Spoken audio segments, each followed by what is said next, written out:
সে মা ঘরে রান্না করছিল, এমন সময় ছেলে এসে মাকে একটা চিরকুট ধরিয়ে দিল, বললো মা তোমাকে একটা বিল দিলাম, বিলটা পরিশোধ করো। মা বললো যাও তো, আমি কাজ করছি। বলছে না মা, তোমাকে একটা বিল দিলাম, বিলটা পরিশোধ করো। মা কাগজটা খোলার পর দেখলো ছেলে লিখেছে যে মা তুমি রান্না করার সময় বিভিন্ন সময় আমাকে বিভিন্ন জিনিস আনতে বলো, এটার জন্য 100 টাকা বিল। তুমি আমাকে গাছে পানি দিতে বলো, এটার জন্য 100 টাকা বিল। তুমি মাঝে মধ্যে দোকানে পাঠাও, এটার জন্য 100 টাকা বিল। মা এটা দেখে দাঁড়ানো অবস্থা থেকে বসে যায়। বসে যাওয়ার পর বাবা তুমি লিখেছো? বলছে মা হ্যাঁ আমি লিখেছি। বাবা তুমি লিখেছো? বলছে মা হ্যাঁ আমি লিখেছি।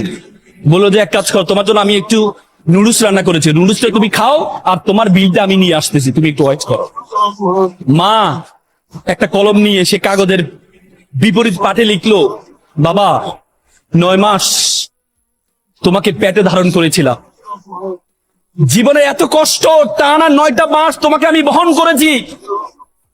রাতে ইচ্ছে করতো একটু ডান পাশ হই, কিন্তু ডান পাশ হতাম না, আমার বাবুটা যদি পেটে ব্যথা পায় সেজন্য আমি ডান পাশ হতাম না।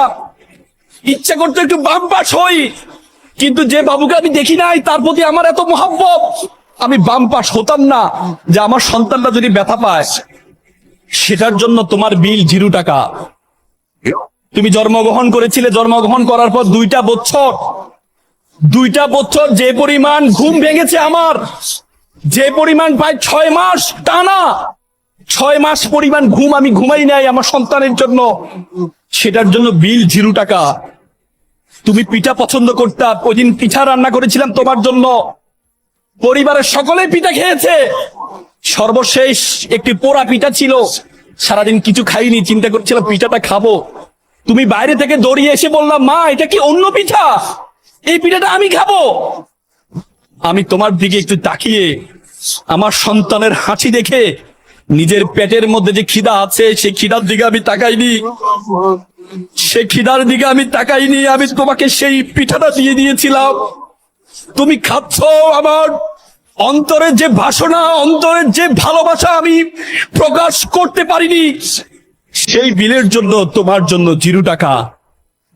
সন্তানকে যখন দেয়া হলো, সন্তান এটা দেখে মাকে জড়িয়ে ধরে কান্না করে বললো মা তোমার কাছ থেকে কোনো বিল আমি চাই না। চুমু খেয়ে ছেলে কান্না করে দিয়েছিল। আজকে আমরা প্রতিদান চাই, কিন্তু মা বাবার প্রতিদান তুমি কখনো দিতে পারবা না।